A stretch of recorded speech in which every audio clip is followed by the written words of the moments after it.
Chosen one. Pause. Heaven has held its breath for 2 hours, not because God was late, but because the timing of revelation had to collide perfectly with your attention. You were scrolling, pacing, or perhaps whispering in frustration, unaware that eternity had scheduled this very moment. The silence wasn't absence, it was alignment. The delay wasn't denial, it was divine calculation. 2 hours in heaven's language can shift an entire destiny on earth. Listen carefully. You have been walking through a storm of unanswered prayers, through questions that never seemed to settle. You kept asking, why me? And the heavens whispered, because you were chosen. You are not a mistake moving through time. You are a divine interruption placed within the ordinary to prove that light still rules over darkness. This message is not coincidence. It is not an algorithm that found you, it is intervention. God waited until now, until your heart was ready to receive what He tried to whisper before. You are standing at the doorway between what you thought your life was and what it was always meant to become. 2 hours ago, the Spirit moved. The angels gathered around Omnidun, and yet God said, wait. Because He knew if the message came too soon, you might have scrolled past your destiny. But now the delay has ended, and the message finds you with fire in its voice. You have been seen, tested, and marked for divine assignment. Every tear you cried in the dark has been counted. Every moment you felt forgotten was recorded in heaven's book. The waiting was not punishment, it was proof that you could still believe without seeing. And that belief, even trembling, is what separates the chosen from the common. The world told you to move faster, to chase success, to prove your worth. But God slowed time for you, because what He's about to release cannot be built on impatience. Every second of that 2-hour silence was filled with angels preparing your confirmation. Heaven was aligning hearts, unlocking doors, rearranging circumstances. You thought nothing was happening, but everything was. You are stepping into a moment that was written long before you were born. The hand of God has hovered above your timeline, waiting for this exact intersection of faith and readiness. You are not hearing this message by accident. This is a spiritual summons. So hear this clearly, the 2-hour silence was heaven's strategy to separate noise from signal, to isolate you from distraction, to make sure that when the divine call came, you were still listening. There is a weight to this moment. You can feel it, can't you? The quiet fire in your chest, the sense that something unseen is moving in the air around you.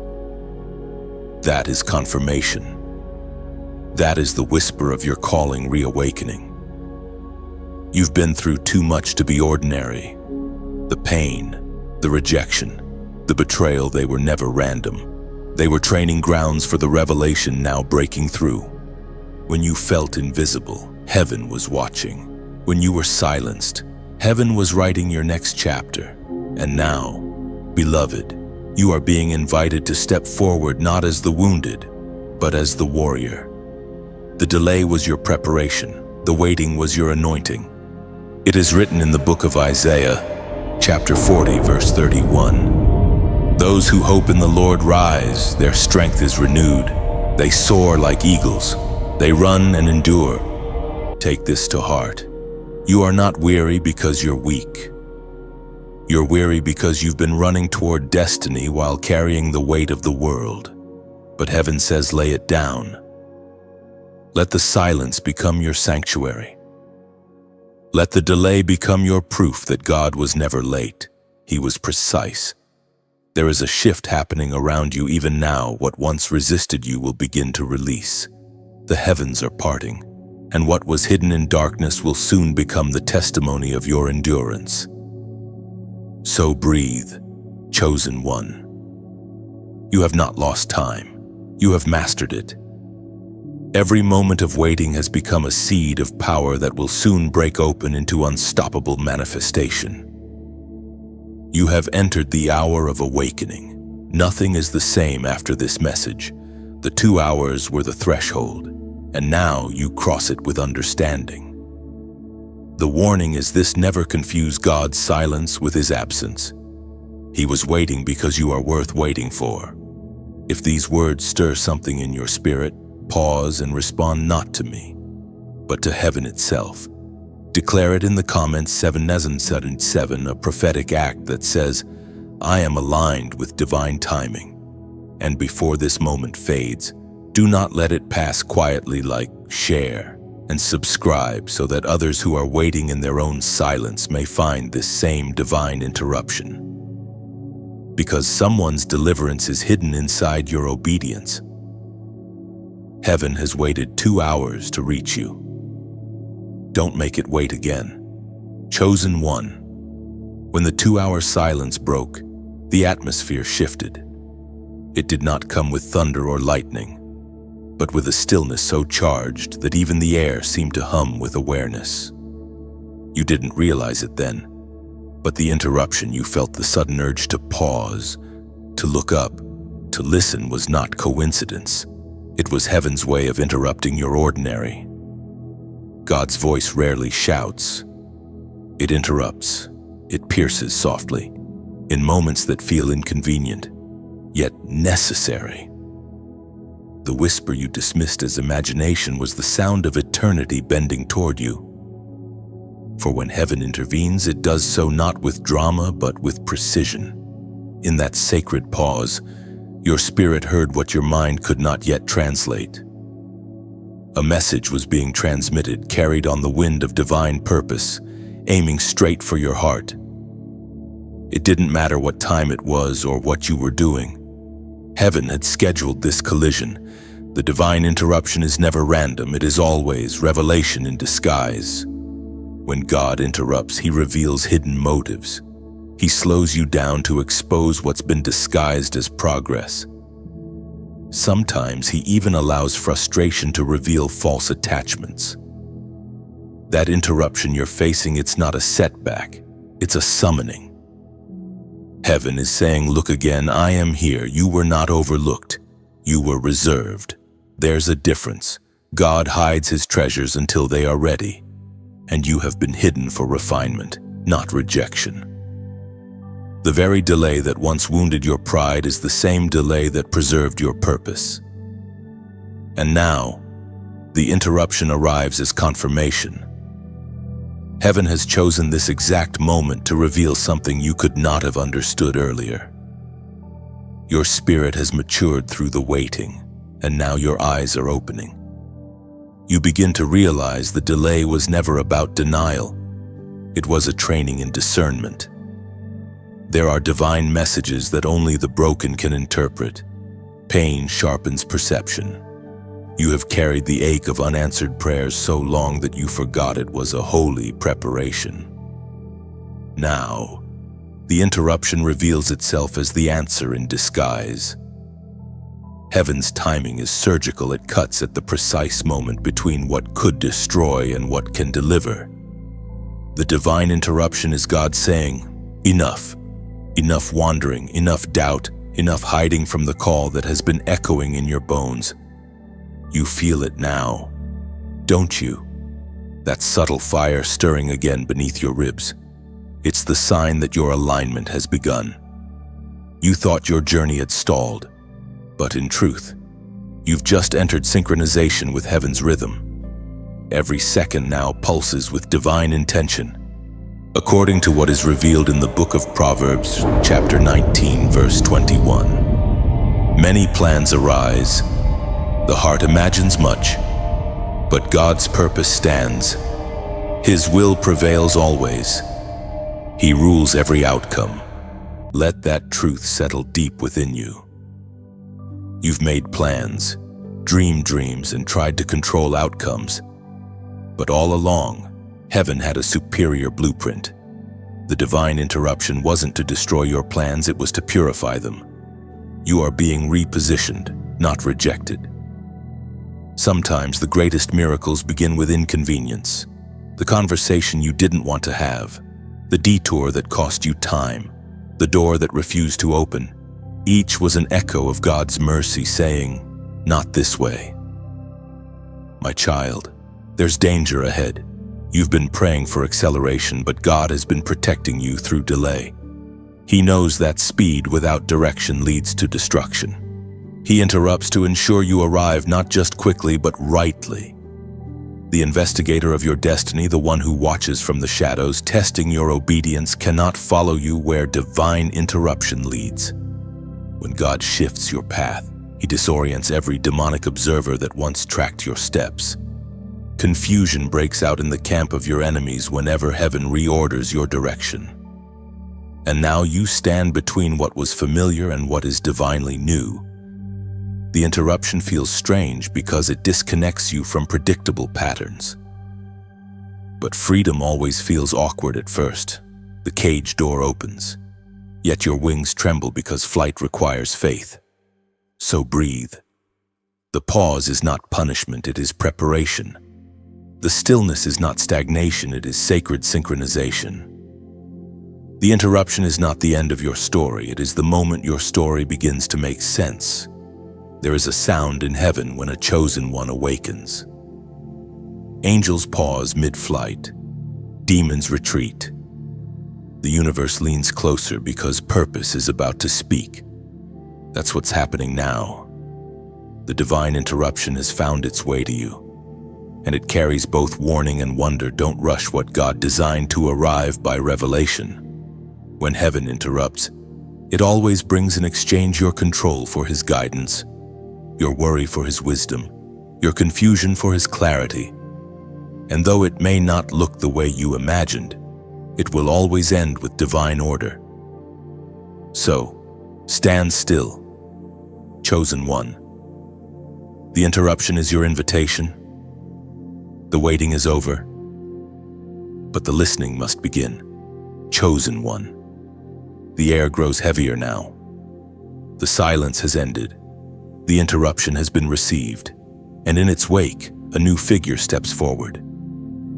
You do not see him with natural eyes, yet you sense his presence calm, observant, unsettling. He calls himself the Investigator. He doesn't arrive with horns or fire, but with quiet questions that seem harmless at first. Are you sure God said that? Did He really choose you? Maybe you misunderstood. His voice blends reason and doubt so perfectly that it feels almost comforting. But listen carefully, this is not an interview. It is an interrogation. Every chosen one will face this moment when heaven speaks. Hell sends an investigator, not to understand you, but to expose you numb, not to learn truth, but to twist it. This spirit moves subtly, appearing as wisdom while whispering poison into your confidence. He studies patterns, measures hesitation, records reactions. His goal is simple: to make you doubt what God already confirmed. But hear this. Chosen one, truth doesn't tremble. The light within you was never meant to prove itself to darkness. It was meant to expose it. You are not under investigation, you are under divine protection. Every question meant to accuse you becomes an opportunity to testify. The investigator can only observe what you permit. That's why the battlefield is not around you, it's within you. The moment you respond with fear, you give him access. But when you respond with faith, you shut every spiritual surveillance system down. Your peace is your password. Your worship is your firewall. As the prophet wrote in the scroll of Habakkuk, chapter 2, verse 3, "For the revelation awaits an appointed time. It speaks of the end and will not prove false. Though it linger, wait for it. It will certainly come and will not delay." Do you see? The investigator arrives to make you impatient, to make you abandon what heaven promised before it manifests. But God says, wait for it. The delay isn't danger, it's design. When you wait with faith, you frustrate the investigator because he cannot report impatience where peace lives. This spirit thrives on reaction. Every time you panic, he writes it down. Every time you retreat, he celebrates. But when you lift your head and whisper, "Still, I trust you," the entire underworld loses its confidence. You are being studied, yes, but so was Daniel in Babylon. So was Joseph in Egypt. Every chosen vessel undergoes divine scrutiny and demonic curiosity. The difference is this: the investigator records what you do, but God records why you do it. And heaven always reads deeper. You are not on trial. You are on display.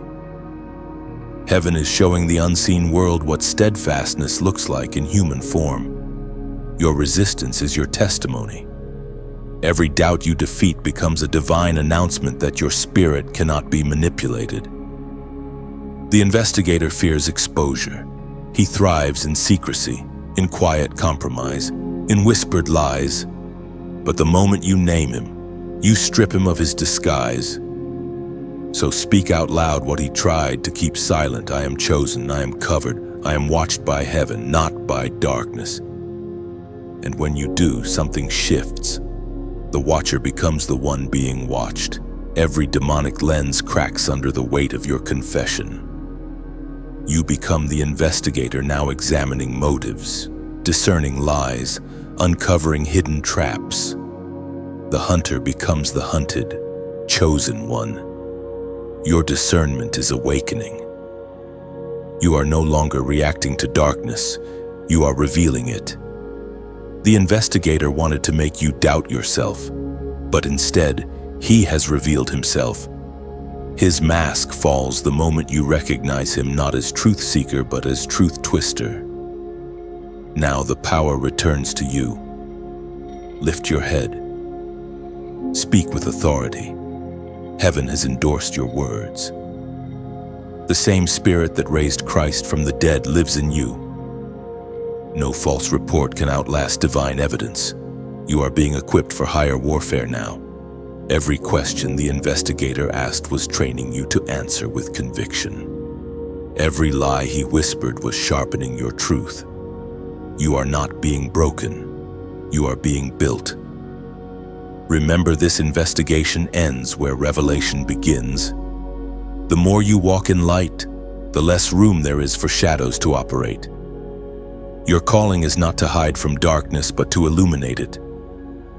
So if you can feel that weight pressing on your mind, if you recognize that the investigator has been lurking in your thoughts, trying to measure your faith, stand firm and respond. Comment below, "I hear you, Lord." When you type those words, you are not just responding to a message, you are making a declaration. You are telling heaven, "I am aware, I am listening, I will not be deceived." And in that moment, light begins to fill the places where the investigator once hid. Chosen one, you are seen by God and feared by darkness. The investigation is over. The revelation has begun. The air feels charged with awareness. Chosen one. The investigator's shadow still lingers, but the atmosphere around you has changed. Heaven is no longer silent, it is observant. You sense it, that invisible gaze following your every move, not with suspicion, but with sacred intention. And deep within, you realize something extraordinary. There are files on you, spiritual records written in both light and shadow. You've been watched, documented, studied, but not just by one realm. Both heaven and hell have taken note of your journey. Your obedience has been weighed, your endurance recorded, your failures observed, your repentance celebrated. Every prayer whispered in weakness became an entry in heaven's archives. Every temptation resisted was stamped evidence of faith. What you thought no one saw, God saw. What you assumed was meaningless, He documented. The nights you cried in silence, the mornings you chose to rise again, the times you forgave without apology, all of it became testimony. Heaven keeps records not to condemn you, but to prove you. But not every file written about you was written in light. The adversary has his records, 2 pages filled with distortions, half-truths, and accusations. They read like reports, subject prone to discouragement, target vulnerable to loneliness. Observation suffers from delay fatigue. Those files are used to strategize your distractions, to predict your breaking point. Yet what the darkness forgets is that heaven's documentation always outranks the enemy's data. For while hell writes about your weakness, God writes about your resilience. Where the enemy records your failure, heaven records your forgiveness. Two sets of files, two interpretations of one life, and you stand between them, deciding which one will define you. Chosen one, your very existence has become evidence in a cosmic courtroom. When you worship despite pain, heaven testifies on your behalf. When you speak faith while surrounded by uncertainty, angels record every word as proof of divine loyalty. Your persistence in the unseen realm becomes legal authority in the visible one, as the apostle reminds us in his letter to the Corinthians, chapter 4, verse 17. For our light and momentary troubles are achieving for us an eternal glory that far outweighs them all. Heaven's records are not about your suffering, they are about your transformation. Every struggle adds weight to your eternal glory. What feels unbearable now is building evidence of strength that eternity will one day display as proof of God's craftsmanship. The files in heaven are living documents. They do not just record what happens, they respond to obedience. Each time you choose righteousness over resentment, heaven updates your record. When you speak life instead of fear, your page glows brighter. When you forgive your enemies, the ink of mercy flows freely across your file. Do not underestimate what obedience does in the unseen. You think you're making small decisions, but heaven calls them seismic. Your yes shakes realms. Your no confuses darkness. Every act of quiet faith rewrites history, not just yours, but those connected to your assignment. Hell's investigator tries to replicate this by keeping files of accusation. He notes every stumble, every moment of doubt, hoping to present his distorted version before the throne. But the blood of Christ speaks louder than every accusation. Where the enemy writes guilty, the Lamb's handwriting crosses it out and replaces it with redeemed. There's a reason you felt pressure increase lately. The more heaven promotes you, the more hell investigates you. The files have been reviewed because your season is shifting. You're being considered for greater spiritual authority, and the courtroom of heaven is reviewing evidence of your endurance. That's why the last few months have felt like an audit of your soul. Old wounds reopened, old fears resurfaced, not to break you, but to reveal that you are no longer who you were when those wounds first formed. You've been transformed in secret, and now heaven is verifying the upgrade. Chosen one. You must realize this: the files on your life are not closed yet. They are still being written, moment by moment.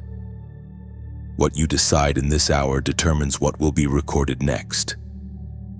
Every choice echoes beyond time. Your forgiveness today becomes protection tomorrow. Your prayer tonight becomes provision next year. Nothing is wasted when heaven is the witness. If you could glimpse even one page of heaven's record on you, you would never doubt your worth again. You would see not the failures you remember, but the victories God counted. You would see angels highlighting your perseverance, marking moments of unseen obedience in gold. Do not fear what is written in the enemy's files. Those records can be erased in an instant of repentance.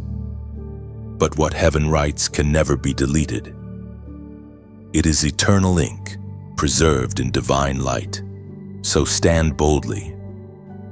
You are not the accused, you are the proven.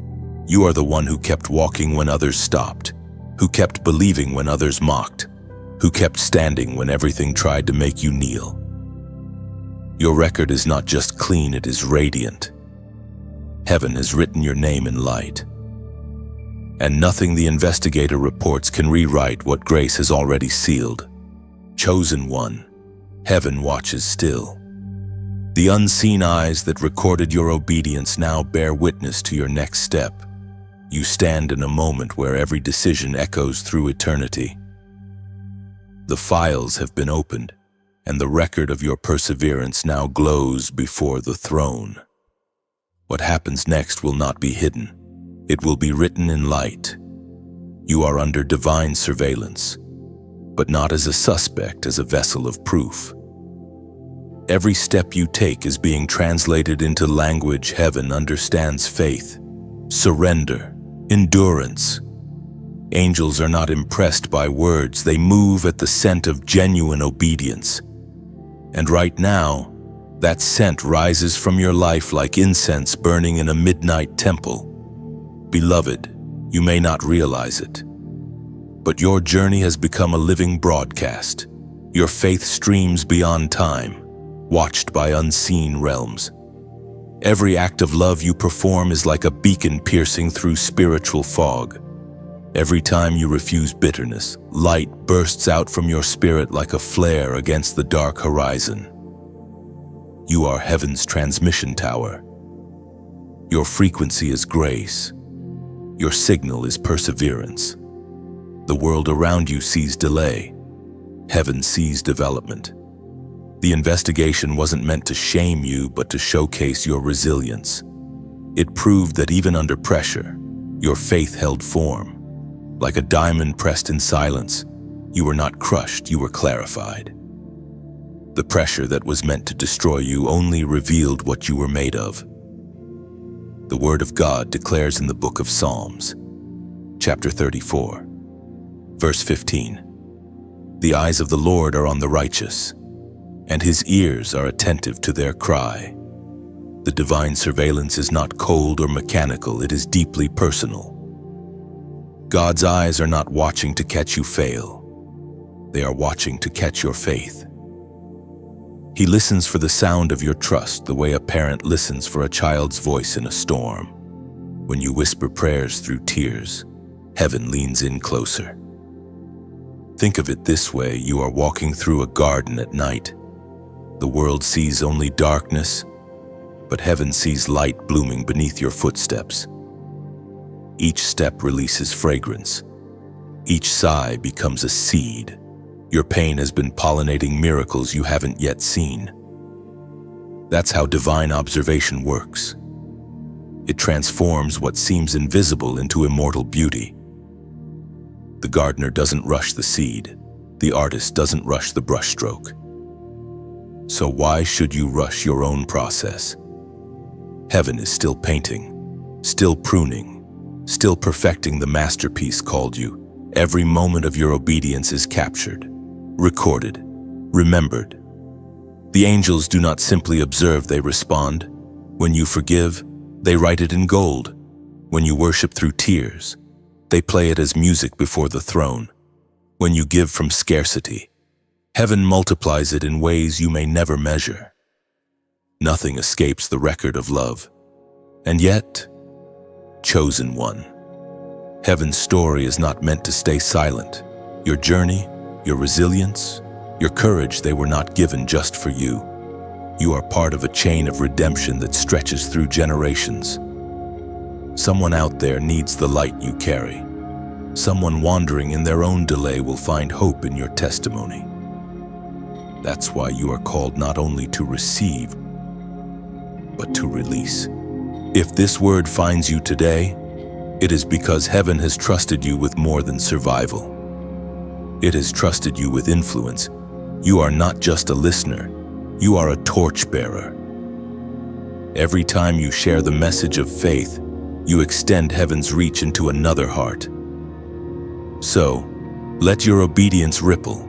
Let your voice become the bridge someone else walks across to reach their own awakening.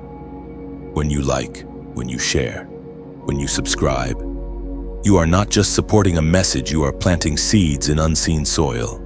You are helping to carry divine light into places algorithms could never reach.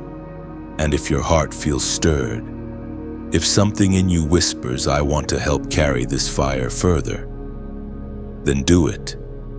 Your donation is not a transaction, it's an offering. It's like oil poured on an altar, fueling the flame that lights the path for others.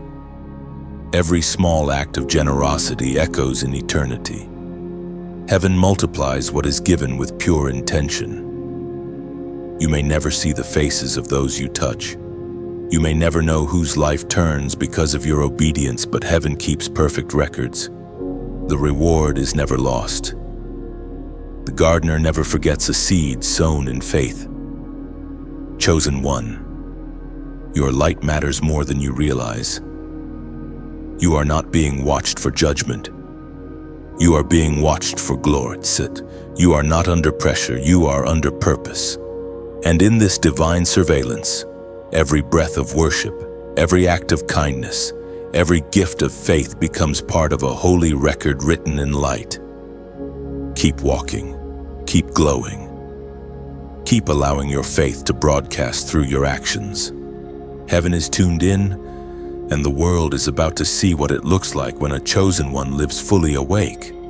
Chosen one. Time bends differently in the kingdom. What felt like a delay was not a detour, it was a deliberate pause.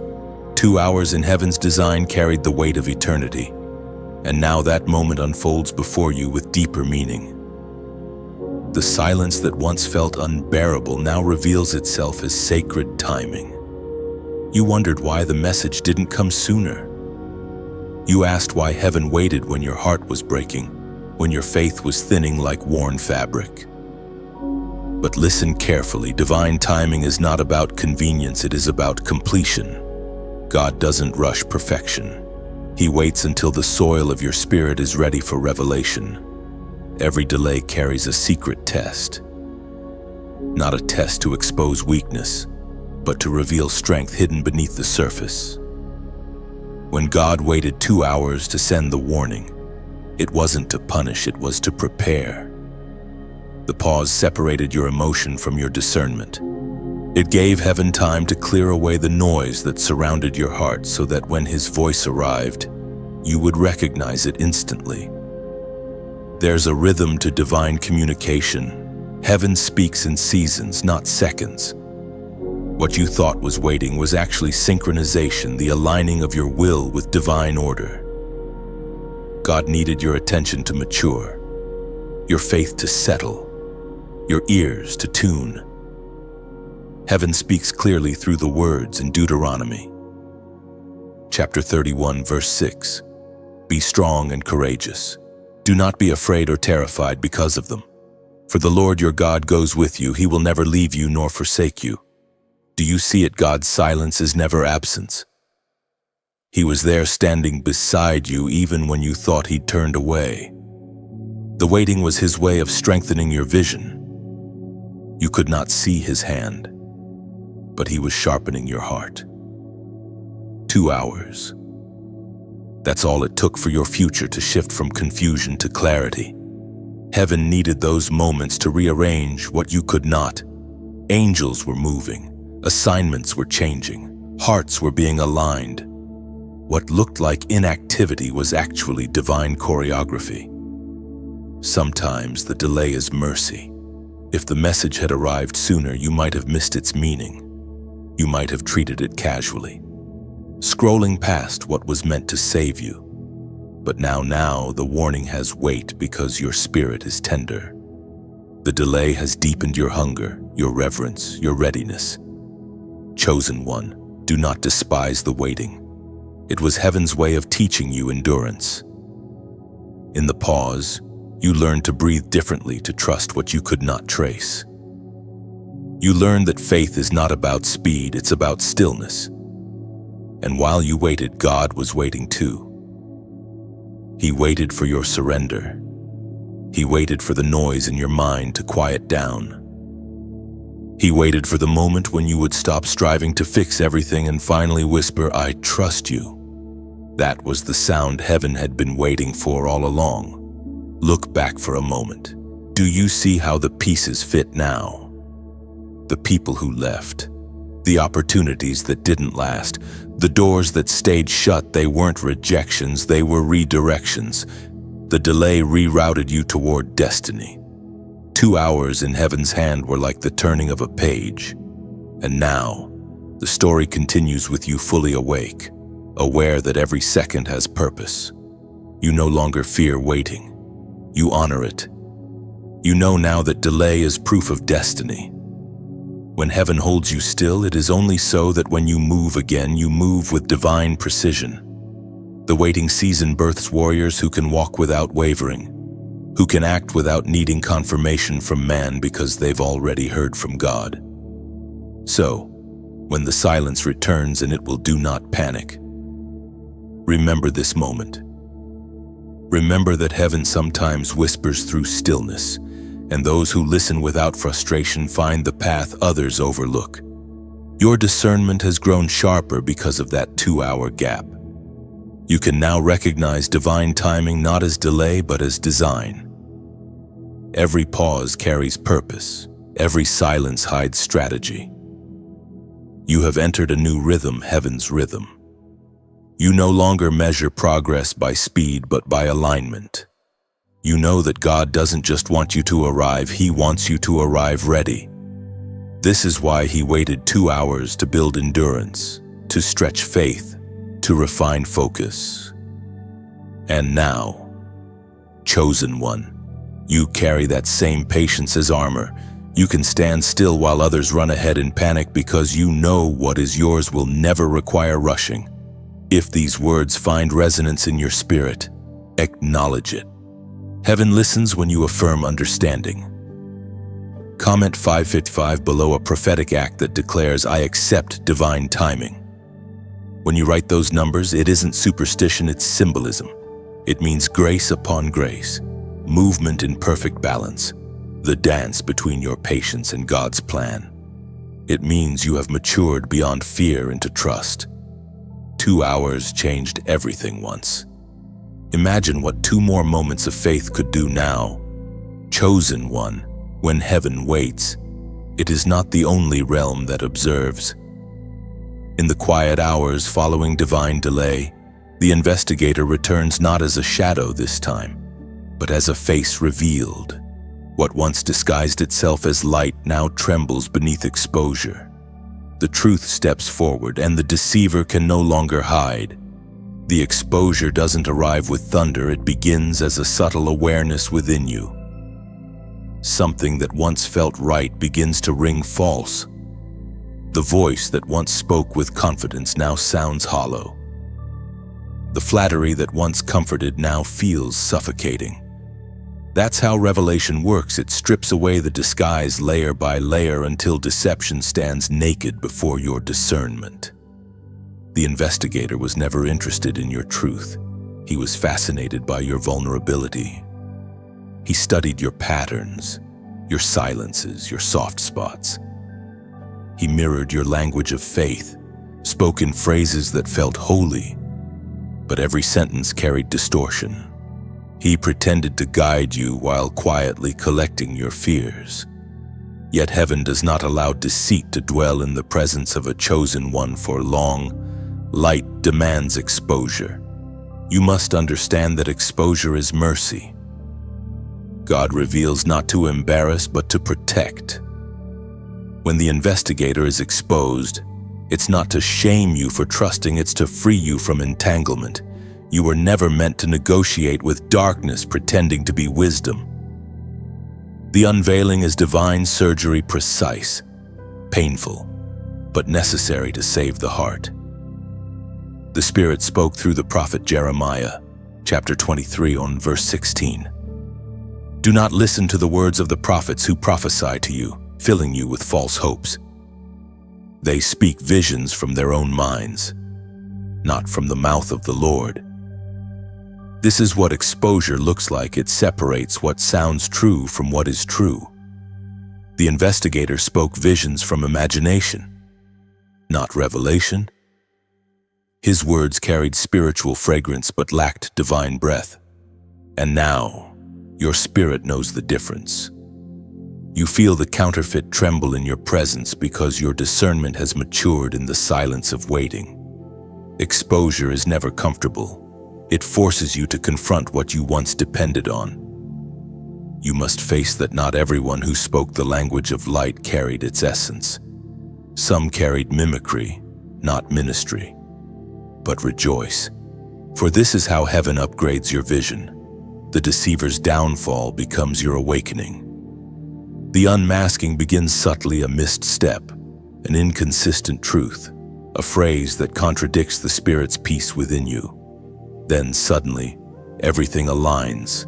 The mask shatters. The counterfeit light fades. You realize that what you mistook for divine confirmation was spiritual manipulation. But instead of despair, peace floods you. Because truth, once seen, cannot be unseen. The investigator loses his grip when the chosen stop feeding him fear. You've been tested, observed, misread, but now you see clearly. You understand that discernment is not suspicion, it's spiritual sight. It's not paranoia, it's protection. Heaven's exposure is your graduation from spiritual blindness. The investigator's unmasking is more than an event, it's a mirror. It reveals the parts of you that still needed alignment. You learn where your eagerness blinded you, where your desperation opened a door. But instead of guilt, grace fills the gap. You see that even your mistakes were woven into mercy's design. Chosen one, exposure is the turning point. It's where the story begins to tilt in your favor. The liar's influence crumbles, the manipulator's script burns away. You feel your authority return, not through anger but through clarity. This clarity is power, pure, quiet, and unstoppable. The investigator retreats when light fills the room. His voice loses authority the moment you stop answering it. Darkness feeds on attention, exposure starves it. You no longer chase explanations, you carry understanding. You no longer seek validation, you live from revelation. And heaven smiles. Because you didn't just survive deceit, you transcended it. You now carry an anointing that cannot be deceived easily again. Your discernment has teeth. Your spirit has memory. You can smell false light long before it approaches. That is the blessing of exposure. It equips you for the battles ahead. Now you understand why God waited 2 hours. If the message had come too soon, you would not have recognized the counterfeit voice for what it was. The delay was the difference between blindness and discernment. Heaven's patience built your perception. Do not look back with shame. The investigator was necessary. He forced you to sharpen your hearing. His betrayal became the furnace that purified your intuition. The one who sought to expose you ended up exposing himself, and in the process, revealed the strength God had been hiding inside you. This is the rhythm of heaven. Revelation always follows restraint. You endured the silence, and now you receive sight. What the enemy meant for deception has become documentation, proof that your faith is genuine, your heart uncorrupted, your loyalty unbroken. The investigator fades now, stripped of power, silenced by truth. His name dissolves in the light, and only clarity remains. You are no longer the observed, you are the awakened. The moment the investigator's mask shattered, silence filled the unseen realm again, but this time it was not the silence of waiting. It was the silence before a battle. You could feel it. Chosen one. The tension stretching between worlds like a bowstring pulled to its limit. Something within you trembled, not from fear, but from the weight of awareness. You had crossed a line that could never be uncrossed. Now heaven began to respond. The exposure of deceit always triggers a counterattack from darkness. And it was no different here. The spiritual atmosphere thickened. You could feel the unseen tremors of confrontation, the clash of voices, the friction between truth and distortion. You had not gone looking for war, but truth always invites it. In the hidden room of the spirit, a battle was brewing. It was not fought with swords or flames, but with words, conviction, and the authority of faith. Every lie that had wrapped itself around your destiny began to unravel. Every curse disguised as counsel, every whisper meant to wound, started collapsing under the weight of light. This is how heaven fights. It doesn't shout, it shines. Darkness cannot argue with illumination. The investigator, now exposed, tried to retreat into the corners of your thoughts, to plant seeds of confusion, to convince you that exposure had cost you peace. But the opposite was true. Peace was finally becoming possible because deception had been removed. The voice of God thundered in the book of Exodus, chapter 14, verse 14. The Lord will fight for you. You need only to be still. You did not have to swing your own weapon. The war unfolding was too vast for human hands. Your role was not to fight in the flesh, but to stand in the spirit, to refuse fear, to remain unmoved, to let faith hold the line. The hidden room where the battle raged was not somewhere outside of you, it was within you. Your heart had become the battlefield where heaven and hell measured their claims. Every chosen one reaches this moment, the confrontation in the hidden room. The walls of the visible world fade, and what remains is your spirit standing before eternity. The forces that once seemed distant now reveal themselves, pressing close. Angels take position on one side, their wings drawn like blades of light. Shadows slither on the other, whispering memories meant to weaken resolve. But in the middle stands you, the one God called, the one hell underestimated. The confrontation isn't chaos, it's choreography. Every move of faith releases energy that shakes the unseen. Every breath of worship sends tremors through the camp of darkness. What feels like struggle is actually strategy. You are not losing control, you are being synchronized with heaven's warfare. The hidden room becomes radiant the moment you refuse despair. The enemy expected fear, he received worship. He expected silence, he heard declaration. Every word you speak in faith becomes a strike, every prayer a flame that forces shadows to retreat. Chosen one. You've been trained for this moment without realizing it. Every heartbreak, every disappointment, every lonely hour, those were your drills. Each taught you how to hear God in noise, how to trust when you couldn't trace, how to rest while surrounded by pressure. Now those lessons converge in this hour. The investigator's exposure was only the beginning. His influence fades, but the residue of his lies lingers like smoke after fire. You must clear it with truth. Let your mind become a sanctuary again, your thoughts a choir singing words of light. The hidden battle will not last forever, but it will leave you different, stronger, sharper, unshakably aware of who you are. Do not fear the heat of spiritual conflict. Fire is the language of purification. You are not burning down, you are burning through.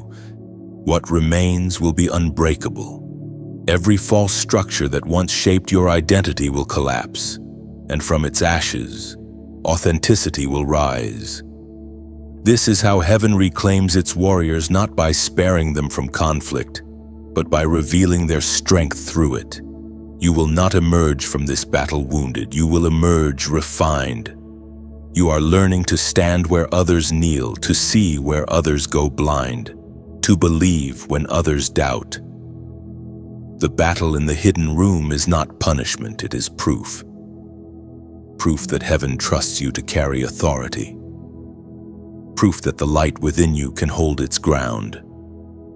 Proof that God's delay was never a denial, it was reinforcement. And so, you stand in the middle of the invisible storm, surrounded by presence. The ground hums beneath your feet, the air glows with unseen fire, and you finally understand this war is not about destruction, it's about distinction. Heaven is marking its own. The battle in the hidden room has ended. Chosen one. The echoes fade, but their memory lingers in your spirit like distant thunder. The air feels lighter now, almost sacred. You realize that the confrontation wasn't just about defeating darkness, it was about awakening remembrance. Somewhere deep in your spirit, an ancient promise begins to stir. It's faint at first, like the hum of a forgotten melody. Then, it grows stronger until it vibrates through your whole being. You remember something that predates the pain, something older than the wounds, older even than the waiting. It is covenant. Before the world pressed its labels on you, before betrayal taught you silence, heaven had already written your name in its own handwriting. You weren't just born, you were commissioned. That is what this entire journey has been leading toward, the remembrance of the divine agreement made before you entered this world. Chosen one. Your covenant was not made in weakness, it was forged in promise. The moment God spoke you into existence, He tied His word to your destiny. You were designed for communion, not confusion, for authority, not anxiety. That covenant is why you've survived what should have destroyed you.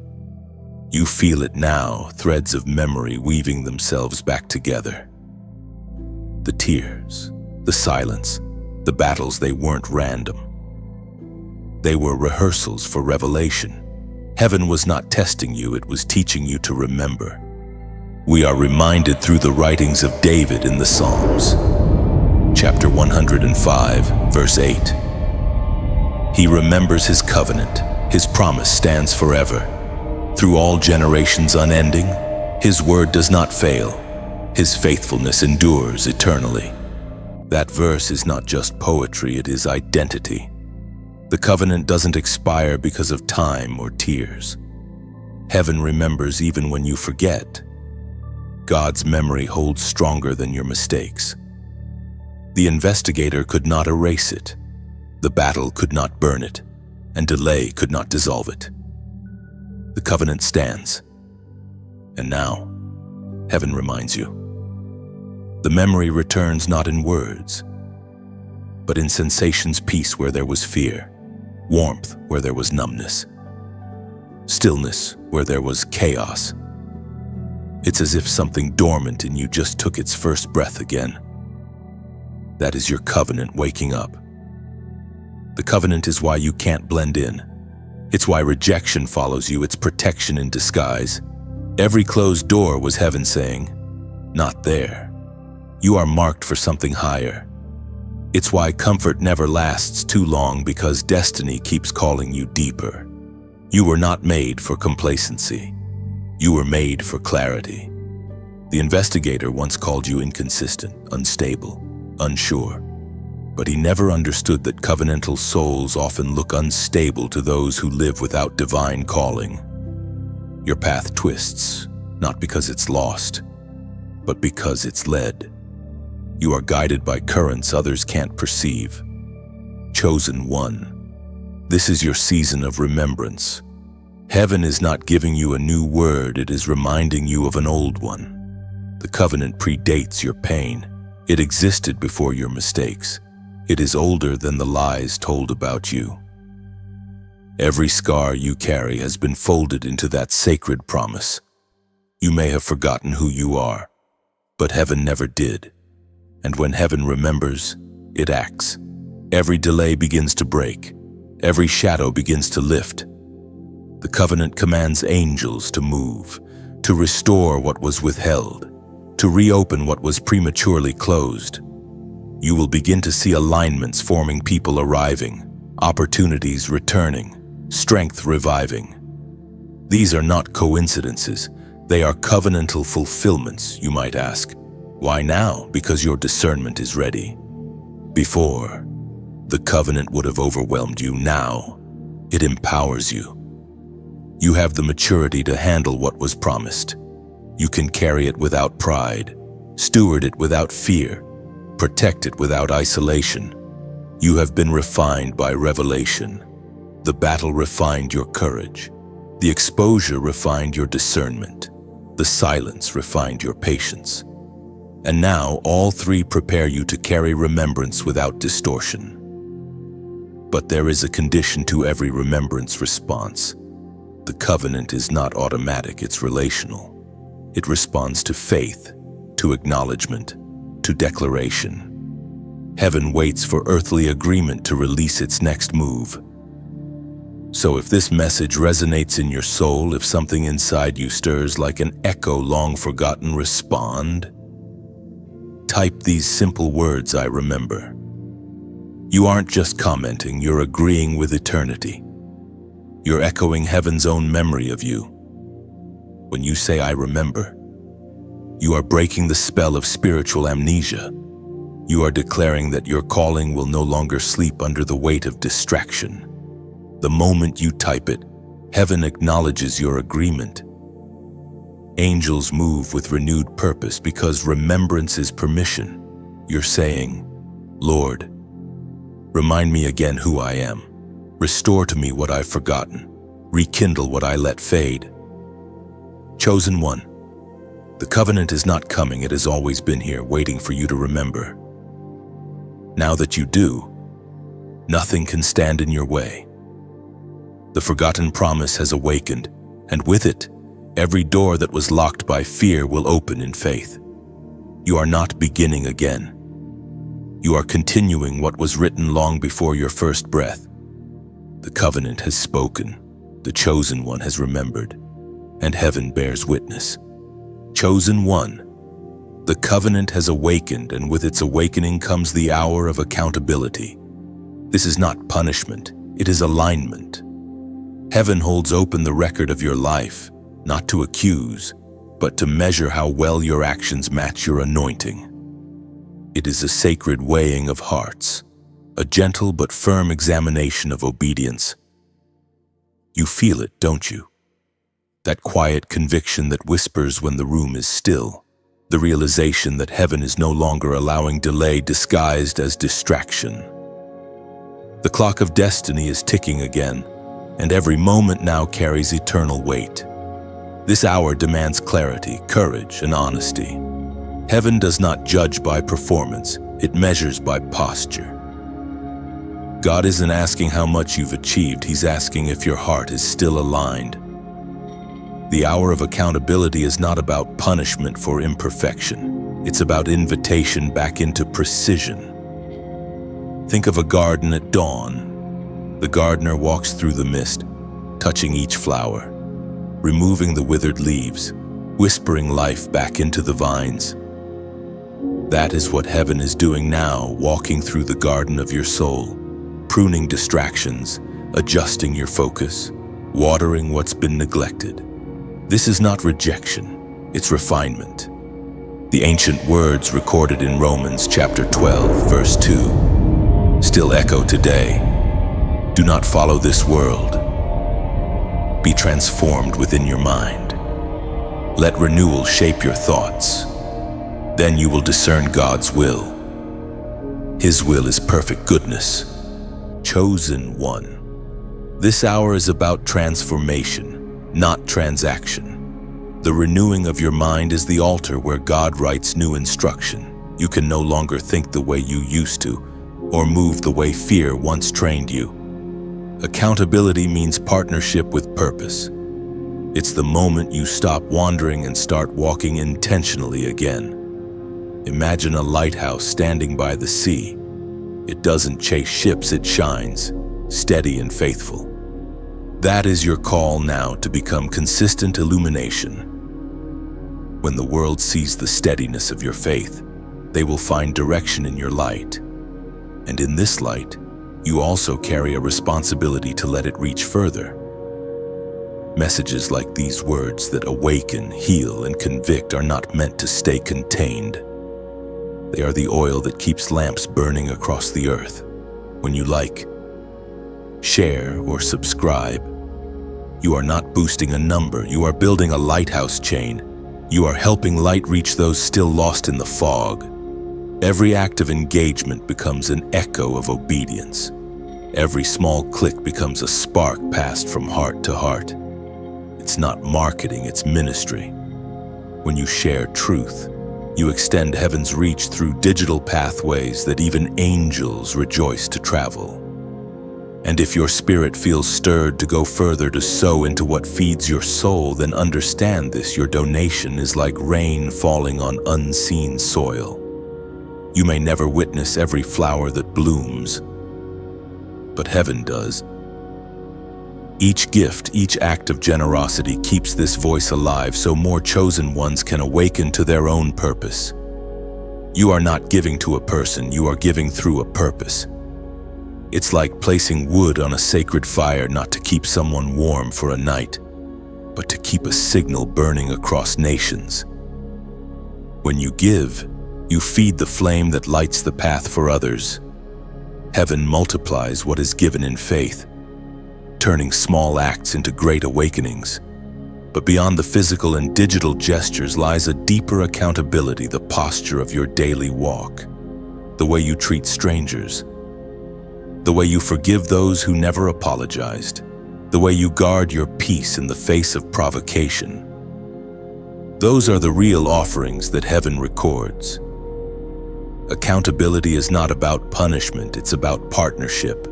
It means God trusts you enough to hold you responsible for light. It means your life matters enough for heaven to measure it. And though the weight of it may feel heavy, remember, God doesn't expose what He hasn't empowered. The very fact that you are hearing this means you are capable of carrying what comes next. This hour of accountability is your invitation to live intentionally again, to speak with purpose, to act with compassion, to love without hesitation. The world doesn't need perfection from you. It needs authenticity. It needs someone who's been refined by the weight of heaven's gaze and still chooses humility over pride. Chosen one, take a breath. You are seen, not scrutinized. You are measured, not minimized. Heaven's evaluation is not about finding fault, it's about revealing readiness. You are being prepared for greater stewardship. And as this hour unfolds, remember, accountability is love in disguise. It is heaven saying, you're ready for more. So keep your light steady.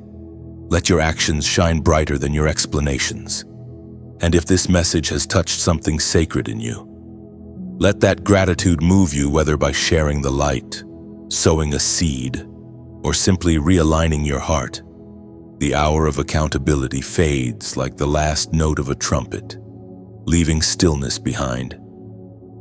You chosen one, stand within that silence, not the silence of distance, but of decision. The divine measurement has taken place, and heaven has found you ready. Now begins the process of prophetic reconstruction, where what was broken in the battle and buried in the waiting begins to rise again, reshaped by holy design. This is not restoration as the world understands it. It's not about returning to who you were, it's about becoming who you were always meant to be. Reconstruction means recreation. God does not patch, He rebuilds. He takes the ruins of your old seasons and turns them into the foundation for your new one. You can feel it already, the stirring of movement inside your spirit. The heaviness that once held you down has started to dissolve. Your vision feels clearer, your thoughts lighter. There's a quiet confidence that wasn't there before. This is the first sign of prophetic reconstruction, internal alignment before external manifestation. Heaven begins rebuilding from the inside out. The first walls to rise again are the ones within faith, peace, hope, and clarity.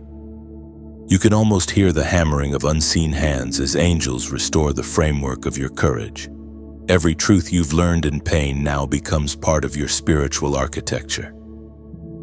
As Jesus Himself declared in the Gospel of John, chapter 10, verse 10, I have come that they may have life, and have it to the full. This chosen one is what prophetic reconstruction means: life in fullness. Not the shallow kind that flickers with circumstance, but the deep, glowing life that no darkness can drown. God is not restoring fragments. He is revealing wholeness. Every shattered relationship, every abandoned dream, every forgotten prayer, none of them were wasted. They are raw material in heaven's workshop. The architect of your soul uses even the debris to design the new structure. The betrayal that broke you becomes a brick of wisdom. The loss that hollowed you becomes space for deeper faith. The silence that scared you becomes the chamber where revelation now echoes. Prophetic reconstruction often feels strange at first because it doesn't rebuild familiar rooms. It creates new ones. You look around your inner landscape and realize old desires no longer fit. Old habits no longer satisfy. Old fears no longer speak your language. That's how you know the reconstruction is real. You are becoming unrecognizable to your former limitations. And though it feels lonely at times, remember this isolation is the construction zone of destiny. Heaven often clears the site before it begins to build. That's why certain connections faded, why some doors never reopened. God was making space for the new blueprint. You couldn't see it then, but now the outlines are becoming visible. Chosen one. Prophetic reconstruction requires surrender. You must allow the old structure to remain buried. Do not mourn what was demolished. Celebrate what is being designed. What broke you once will now bless you. What you lost will not return in its old form, it will return transfigured. You are stepping into a season where your spirit will feel rebuilt stronger than before. The cracks in your foundation will no longer be points of weakness, they will be windows of glory. Through them, the light of God will shine into places no one thought could ever be redeemed. Sometimes, when heaven rebuilds, it does so quietly that the world doesn't notice. People might look at you and still see the ruins, unaware that beneath the surface, walls of light are already rising. Don't rush to prove your reconstruction. Let time reveal what God is building. True transformation never announces itself, it radiates. And when the structure of your soul is complete, you will realize something extraordinary. The version of you that is emerging could only have been created through the storms you survived. You were not rebuilt in spite of your pain. You were rebuilt through it. Prophetic reconstruction is a sacred paradox. It requires that something dies for something greater to live. Your former self was the seed. Your resurrected self is the harvest. And what grows now carries eternal fruit. Look around your inner landscape. Chosen one, the scaffolding of heaven surrounds you. The carpenter's tools of grace are still at work, but the foundation has been set. What's being built within you will not collapse again. It is designed to endure every future storm. Soon, others will stand near you and feel the stability radiating from your presence. You won't need to explain what you went through. They will feel the peace you carry, the authority you emanate. You will no longer speak as one healed, you will speak as one rebuilt. This is what the enemy feared, not your fall, but your reconstruction. Because once a chosen one is rebuilt by God Himself, no deception, no delay, no darkness can ever dismantle them again. Chosen one. When prophetic reconstruction begins, fire follows, and not fire to destroy, but fire to reveal. This is the fire of recognition, the sacred blaze that burns away illusion until only truth remains. It is the hour when heaven holds a mirror to your spirit and you finally see yourself as you were always meant to be. For so long, you saw yourself through the fractured lens of your experiences. You defined yourself by what broke you, by what people said, by the shadows that tried to silence you. But when the fire of God touches your life, those old definitions melt. What remains is unfiltered identity, the reflection of divine craftsmanship. Recognition is holy clarity. It's when you no longer mistake endurance for weakness or compassion for fragility. You realize that surviving wasn't failure, it was preparation.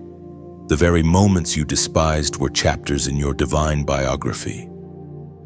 And now, heaven opens that book and lets you read your name written in light. It was proclaimed in the second letter to Timothy, chapter 1, verse 7. For God has not given us a spirit of fear, but of power, of love, and of a sound mind. But recognition comes with responsibility. When you know who you are, you can no longer live like you don't. The fire burns away excuses. It demands alignment between revelation and action. You can no longer hide behind doubt because light doesn't belong in shadows. You are a mirror of divine intent. Your spirit was designed to reflect heaven's brightness on earth. That's why the warfare was so fierce. The enemy fights hardest against those who carry light loud enough to expose him. But now that the fire has come, his shadows no longer hold shape around you. This fire burns silently. It doesn't roar, it refines. You feel it in your thoughts, your choices, your conversations. You notice yourself pausing before reacting, listening before speaking, discerning before deciding. That's the fire working within you, teaching you holy rhythm. Recognition transforms your posture. You no longer beg heaven for validation, you live from it. You no longer seek approval from people who don't speak your language, you rest in the language of grace. You no longer chase open doors, you attract them because your light commands them. Every chosen one must pass through this fire. Without it, power becomes pride. With it, power becomes purpose. The flames remind you that identity is not costume, it is calling. You were never meant to blend in. You were meant to burn differently. The world will notice the change before you do. They will sense something unfamiliar about your presence. Conversations will shift. Some will draw near to your warmth. Others will retreat from your intensity. That is the nature of divine fire. It comforts and convicts at the same time. Do not apologize for the fire that burns within you. It is not arrogance, it is anointing. Those who misunderstand it are simply not ready to see light that honest. Keep shining anyway. This recognition will also draw those who are searching. They will be drawn not to your perfection, but to your authenticity. Your scars, once hidden, will now glow as beacons of hope. You will find yourself speaking words that heal, praying prayers that ignite, loving people who forgot how to believe. And through all of it, heaven will smile. Because this is who you were always meant to be, a living flame that reminds others that they, too, are chosen. Chosen one. The fire will not fade, it will deepen. What begins as heat becomes illumination. You will start seeing through lies before they're spoken, sensing shifts before they manifest, discerning truth before it's visible. That's what happens when divine fire lives inside human vessels. It grants sight that logic cannot. So, if your spirit feels that stirring, if you can feel the warmth of recognition rising from within you, acknowledge it. Don't suppress it. Don't question it. This is your confirmation that the old you is gone and the divine reflection has appeared. Let heaven hear your agreement. Comment 888 below a prophetic act declaring, "My fire is awakened." The number is not superstition, it's symbolism. 8 represents new beginnings, and in this repetition, it signifies overflowing renewal, the birth of divine identity beyond limitation. When you type it, you are not typing numbers. You are writing testimony. You are saying, "I have seen who I am, and I refuse to return to shadows." The fire of recognition is not a fleeting feeling, it's a permanent transformation. The light has found its vessel, and you, chosen one, have finally seen yourself the way heaven always did, radiant, relentless, and reborn. The fire of recognition still glows within you. Chosen one. But now it begins to shift. Flames that once purified now illuminate. You stand in a chamber of light, surrounded by what once was evidence against you, the files. The accusations, the false reports written by the investigator. But something has changed. The pages no longer carry power to shame you. They tremble in the brightness of your transformation. What was written in accusation now reads like testimony. Every detail that once condemned you has become proof of your endurance. Heaven doesn't erase history, it rewrites its meaning. The same ink that documented your weakness is now being used to highlight your strength. You are watching divine reversal unfold. The investigator had gathered his reports carefully, every doubt you ever spoke, every stumble, every silent cry. But when light enters the room, truth begins to reinterpret the evidence. What once appeared as failure is revealed as formation. Each recorded struggle was actually training, each breakdown the birthplace of breakthrough. This is the nature of divine justice. It doesn't merely forgive, it transforms. Where human courts declare innocent, heaven declares redeemed. The old accusations are not simply dismissed, they are rewritten into declarations of victory. According to what is revealed in the book of Micah, chapter 7, verse 8. Do not gloat over me, my enemy. Though I have fallen, I will rise. Though I sit in darkness, the Lord will be my light. You see, every fall that once filled the investigator's report now serves as evidence of resurrection. Heaven allows no wasted pain, no meaningless failure. Each wound becomes a window for light to pass through. The room of evidence begins to glow brighter as the reversal unfolds. Angels handle the documents with reverence, not disdain. They do not discard them, they anoint them. Every page that once carried sorrow now emits fragrance, the aroma of redemption. It smells like rain after drought, like flowers blooming where ashes once rested. Chosen one, this is what divine reversal feels like, not erasure, but elevation. Your past doesn't disappear, it's transfigured. The very moments you thought disqualified you now qualify you to speak healing to others. You've lived what they fear and survived what they thought impossible. The investigator's voice fades, silenced by truth itself. His reports dissolve, not because you argued them away, but because grace rewrote the record. There is no argument strong enough to stand against transformation. When heaven declares reborn, every other label loses its relevance. In this holy chamber, you realize that forgiveness was just the beginning. Redemption is the masterpiece. Forgiveness cleanses the slate. Redemption paints beauty upon it. God is not interested in wiping out your past.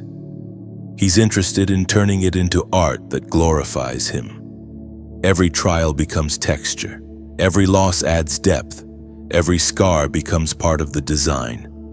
You are a living canvas of divine craftsmanship. The light that now fills you reflects off every imperfection and transforms it into brilliance. You once prayed to be free of your past. But heaven's mercy went further, it made your past your platform. The very things that humiliated you have become the stories that heal others. The investigator wanted to expose your brokenness. God has exposed His faithfulness instead. Chosen one, can you feel the peace that comes when you no longer have to hide? The evidence no longer accuses, it affirms. The things that once haunted you now testify on your behalf. Every tear shed in darkness has turned into light inside your spirit. This is the justice of heaven. It is restorative, not retributive. It doesn't seek to punish, but to repurpose. Every attempt the enemy made to destroy your credibility has become the soil where your authority now grows. The room where accusations once echoed is now a courtroom of celebration. Angels do not whisper, they sing. What was meant for humiliation has become holy history. You are watching God redeem your entire timeline, not just your mistakes, but even the moments you misunderstood. The investigator's reports were never the final record. Heaven's archives have always been superior, where the enemy wrote unworthy. Heaven stamped chosen. Where he wrote abandoned. Heaven sealed beloved. Where he wrote hopeless. Heaven inscribed sent. You realize now that even the dark chapters had divine authorship. God didn't write the pain, but he wrote the purpose into it.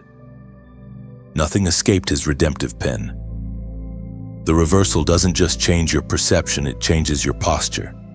You no longer walk with the weight of shame. You walk with the authority of one vindicated by heaven itself. Every step you take now resounds like thunder in the spirit, announcing the verdict innocent, anointed, unstoppable. The investigator has lost all grounds. His evidence became irrelevant the moment you stepped into light. He is left holding empty parchment, watching as your life continues to glorify the God he tried to discredit. And you, chosen one, leave that room not as the accused but as the ambassador. You carry the fragrance of divine justice. You are proof that no weapon formed against truth can prosper, not because it missed you, but because it failed to define you. Chosen one, the courtroom of heaven falls silent. The evidence has been reversed, the verdict rendered, and now a new decree is being written. It carries the seal of divine justice, a proclamation of victory that cannot be revoked. From the brightness of that room, a single sound emerges, the sound of chains snapping. The one who watched, who accused, who investigated is no longer free to move. Heaven has issued a divine arrest warrant. You do not see it with physical eyes, but you feel it, a trembling in the spirit, a shift in authority. The same power that once held you captive now stands bound under divine order. The adversary, the deceiver, the manipulator of destinies, he who crafted the reports of your failure, has been restrained by heaven's command. Heaven's justice is not impulsive, it is perfect. God does not strike in anger, he acts in righteousness. The same hand that lifted you now brings judgment upon what sought to destroy you. This is not revenge, it is restoration. Every scheme that was formed against you has returned to its sender, bound in the cords of divine law. The prophet Elijah spoke as recorded in the first book of Kings, chapter 18, verse 38. Then the fire of the Lord fell and burned up the sacrifice, the wood, the stones, and the soil, and also licked up the water in the trench. That same consuming fire now moves across realm. It cleanses, purifies, and arrests. The investigator, once bold and deceitful, is now silenced, his voice swallowed by the fire of judgment. The fire burns not out of rage, but out of holiness. It leaves no corruption unexposed, no deception untouched. Chosen one, this moment marks a turning of tides. The one who once analyzed your weaknesses now faces his own exposure. He who recorded your pain is forced to read his own downfall, written by the hand of God. Heaven does not forget injustice. It balances it. What was done in darkness is now being undone in light. This arrest is not just symbolic, it's spiritual law in action. Every lie released against you has been recalled. Every curse whispered over your destiny has been overturned. Every hidden assignment to weary your faith has been dissolved. The investigator's authority was never greater than God's patience, and patience has now expired. The divine arrest warrant operates differently than human justice. There is no trial, no appeal, because the evidence speaks for itself. The investigator's exposure sealed his own fate. His deceit became his downfall. What he used to ensnare you now ensnares him. The pit he dug became his own confinement. You, however, are untouched. You stand as witness, not victim. The light around you grows brighter as darkness collapses on itself. You can sense the release. The spiritual weight that once pressed on your chest now lifts, replaced by quiet relief. You breathe differently. The air itself feels lighter because the oppressive force that shadowed your journey has been removed. This is divine law in motion. What is bound on earth is bound in heaven. Every false narrative about you has been bound. Every unseen chain has been shattered. Every demonic signature has been erased by the blood of the Lamb. Heaven's decree goes forth like lightning, fast and absolute. It travels through dimensions, reclaiming every space the investigator once trespassed. The realms of your thoughts, your emotions, your future, all are being reclaimed, sealed by light. Chosen one, understand the depth of what has happened. The arrest is not merely the punishment of your enemy, it's the protection of your purpose. By removing the source of interference, heaven has cleared your spiritual atmosphere. You can now move freely, unmonitored, unopposed, unhindered. This freedom feels unfamiliar because you've lived under observation for so long. But now, every step you take belongs to you again. The sound of your obedience no longer echoes in enemy courts, it resonates only in heaven. The investigator's power was never his own. It was borrowed through deception. When truth entered, his permission expired. His chains are not metal, they are consequence. Every attempt to manipulate divine order now binds him tighter. And as the fire finishes its work, something extraordinary happens. The same flames that executed judgment begin to illuminate your path. What destroyed the counterfeit becomes the light that guides the genuine. You realize once again that God wastes nothing, not even the flames of correction. The divine arrest warrant is heaven's way of declaring, enough.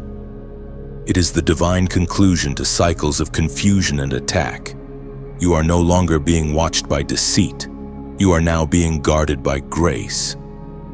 The watcher has become the watched, and the investigator, once an observer, is now a prisoner to his own rebellion. Chosen one, peace settles where warfare once lived. You sense it deep in your bones, a stillness that hums with authority. You don't need to celebrate loudly. Heaven has already done it for you. The courtroom has closed. The verdict is eternal. The enemy's accusations are invalid, his access revoked, his influence dissolved. And so you stand, radiant and unbound, the sound of victory echoing in silence. The light that burns around you is no longer defensive, it's declarative. It says the chosen one walks free. Chosen one. Peace now covers you like dawn after a storm. The air is lighter, your spirit steadier, your heart unclenched. The divine arrest warrant has been fulfilled, the adversary silenced, the deception dissolved. Yet, something else begins to move, subtle but powerful, a holy echo traveling outward from your freedom. You feel it in your bones, in your breath. The change within you is now rippling through the world beyond you. This is the global echo. Heaven never performs miracles in isolation. Every act of divine justice reverberates across creation.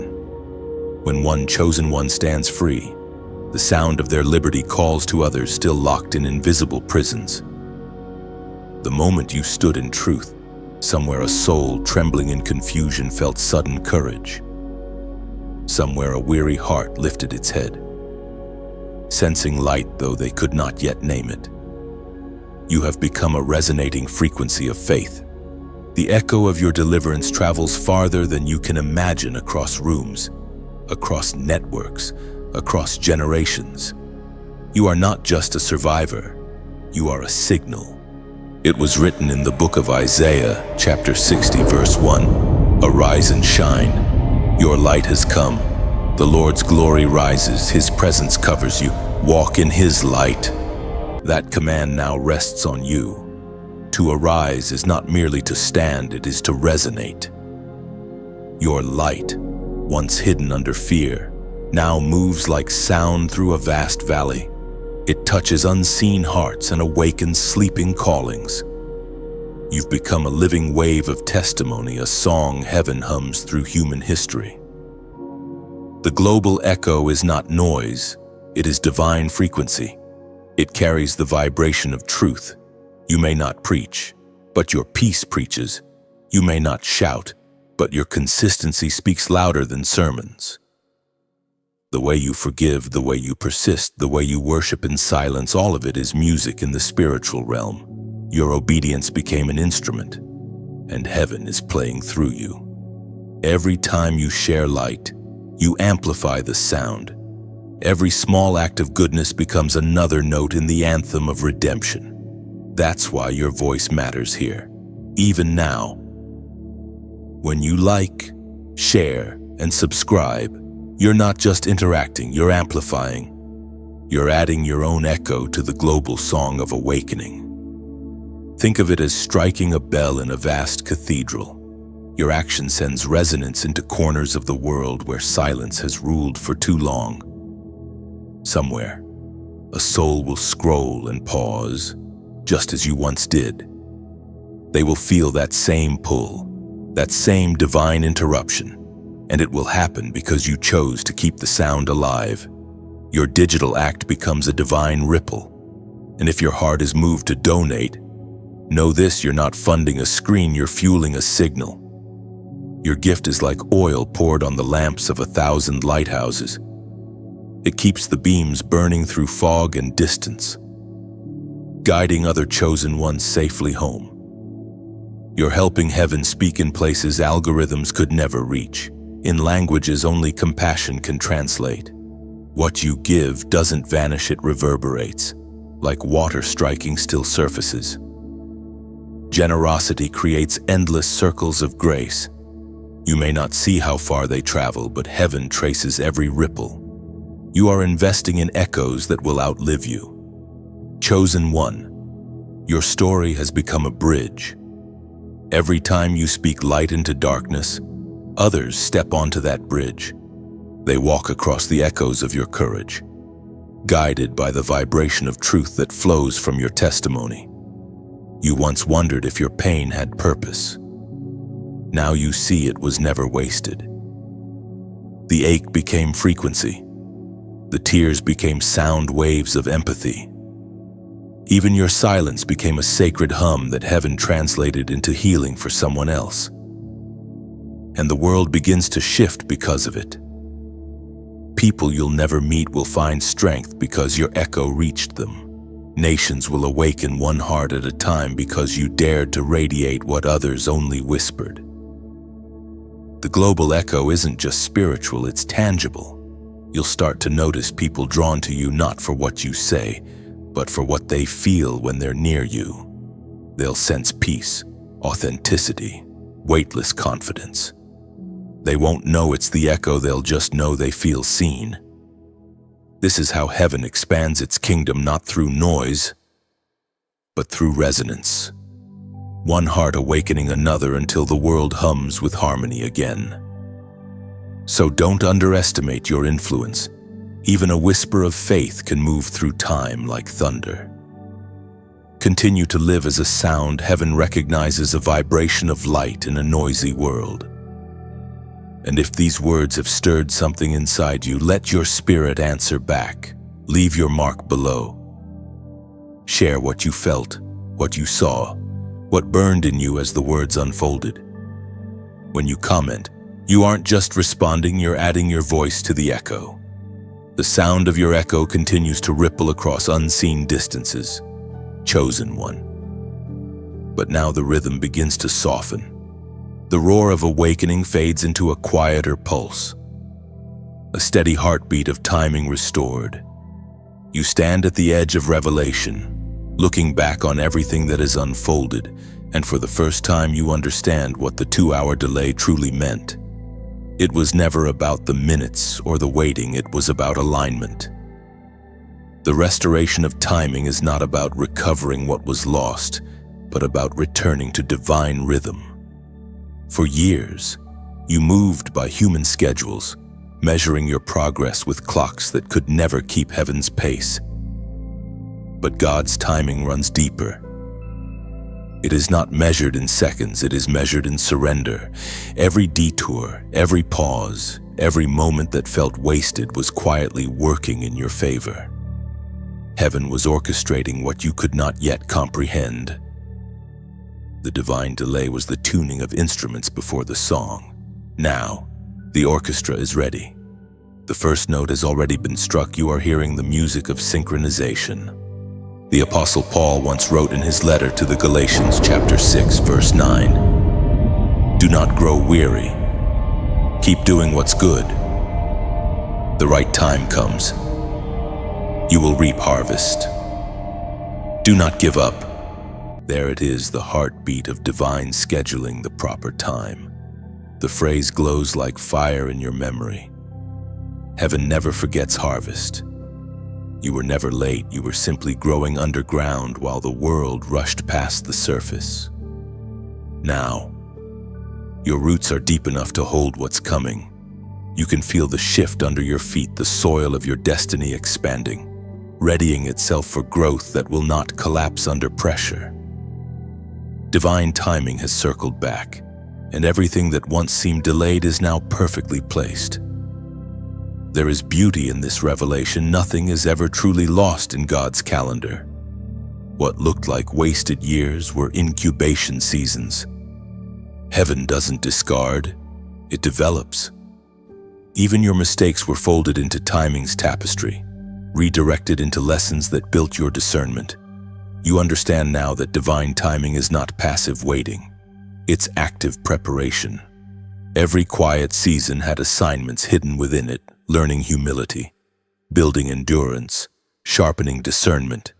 Heaven was not testing your patience, it was fortifying your character. Chosen one. The restoration of timing also restores peace. You no longer panic when things take longer than expected. You've learned that delay doesn't mean denial, it means design. The world will still rush around you, but you've become immune to its tempo. You no longer race, you glide. You no longer chase, you attract. Because you know the difference between motion and momentum. This restoration is not only spiritual, it is cosmic. When a chosen one aligns with divine timing, even creation responds. The earth yields more easily. Favor flows naturally.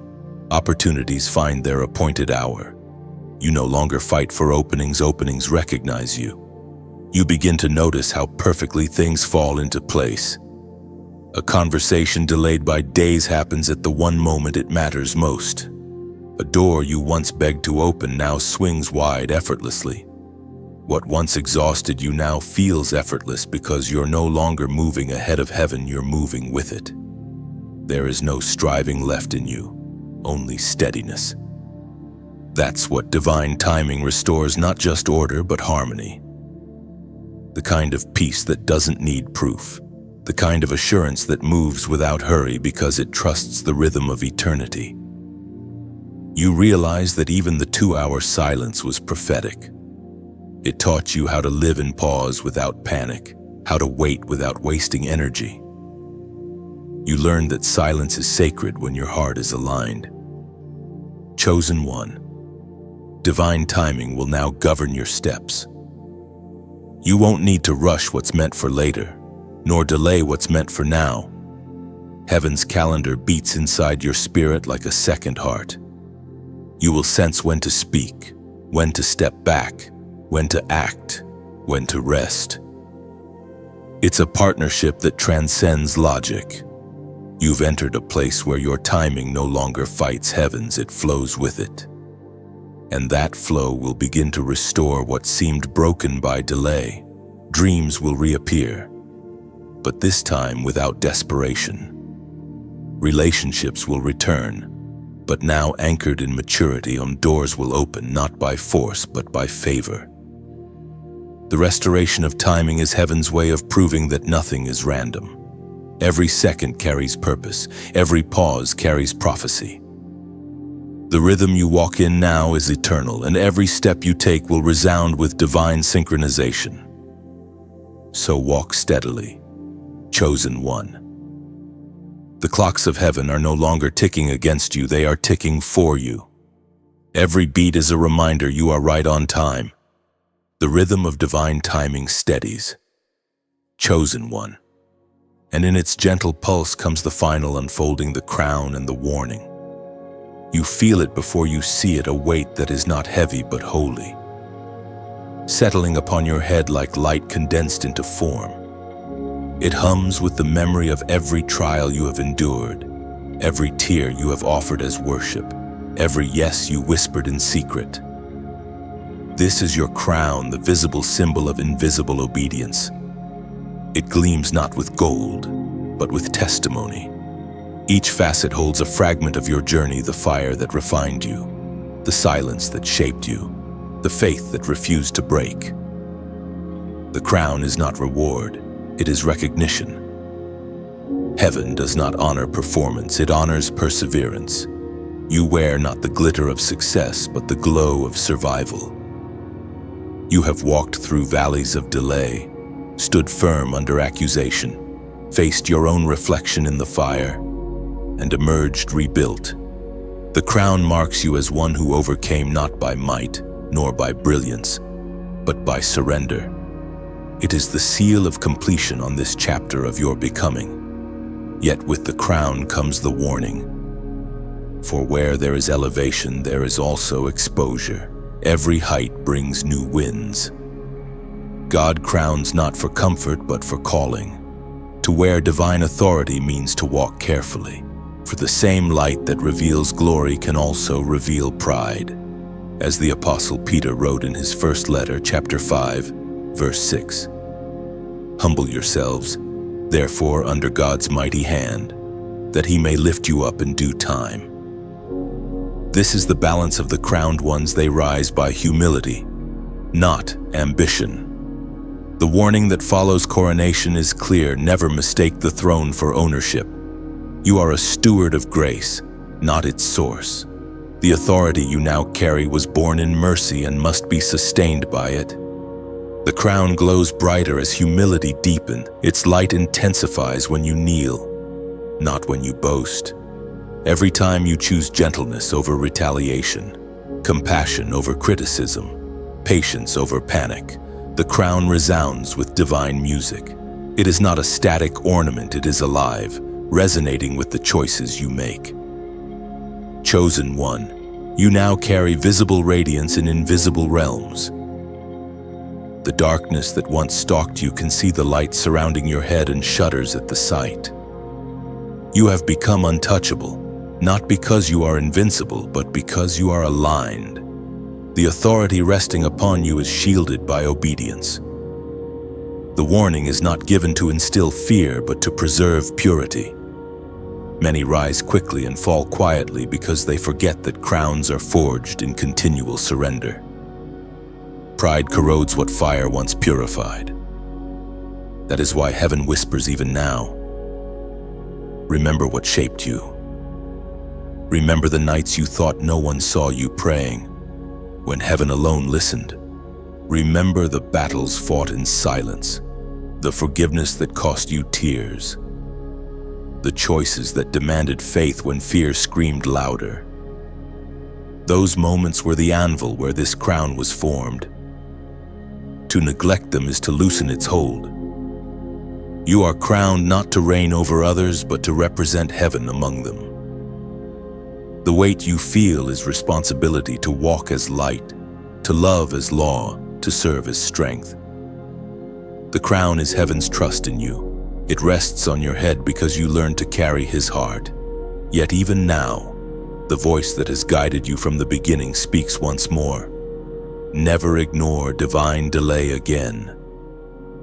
Timing is no longer a mystery, it is your compass. Every pause still carries warning.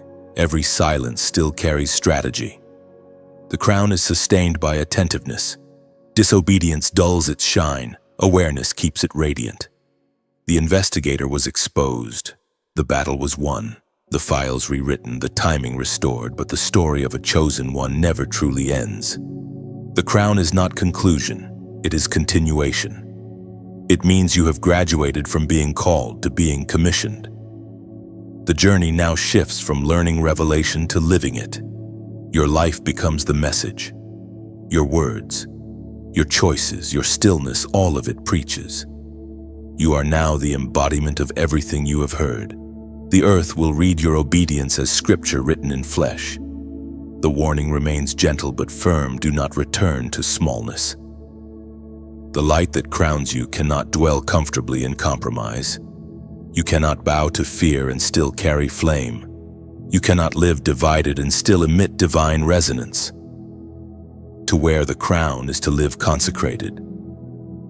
Chosen one, lift your head slowly.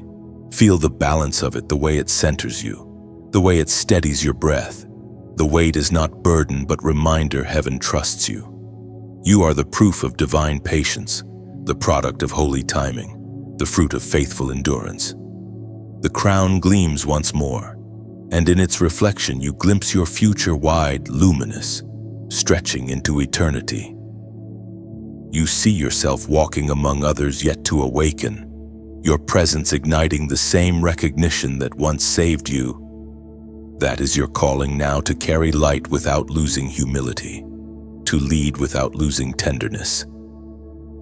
And as heaven watches, the voice that began this entire journey speaks one final time. You were never late. You were never forgotten. You were chosen, and the crown proves it. The silence that follows is not emptiness, it is completion. The circle is closed, the 2-hour wait has become a lifetime of wisdom. And you, crowned and cautioned, step forward not as a wanderer, but as a witness. Chosen one, the journey has come full circle. The silence has spoken, the investigator has fallen, and the light that once sought you now lives within you. You have walked through fire and found not destruction, but definition. What began as warning has become witness. Now you stand not at an ending, but at a threshold. This message, these words were never just meant for you to hear. They were meant for you to carry. Somewhere out there, another soul is still lost in their own 2-hour silence, waiting for a sign that heaven has not forgotten them. You are that sign now. When you like, share, and subscribe, you are not promoting noise, you are extending the reach of light. You are helping this message cross borders, find hearts, and awaken those who still wander through shadows. Each small act becomes a spark that joins countless others, until darkness no longer holds dominion. And as you leave your reflections in the comments, let them be more than words. Let them be testimonies. Write what burned, what healed, what opened in you. Because your story, written honestly, may be the doorway through which another chosen one finally steps into their own awakening. Heaven moves through obedience, not algorithms. When you respond, when you engage, you become part of the divine echo that sustains this calling. So, as this chapter closes, carry the flame forward. Keep your spirit attentive, your faith steady, and your heart willing. You are not a listener, you are a living continuation of this message. Like it, share it, subscribe if you haven't yet. And in your own words below, let heaven hear your agreement. The story doesn't end here, it lives through me.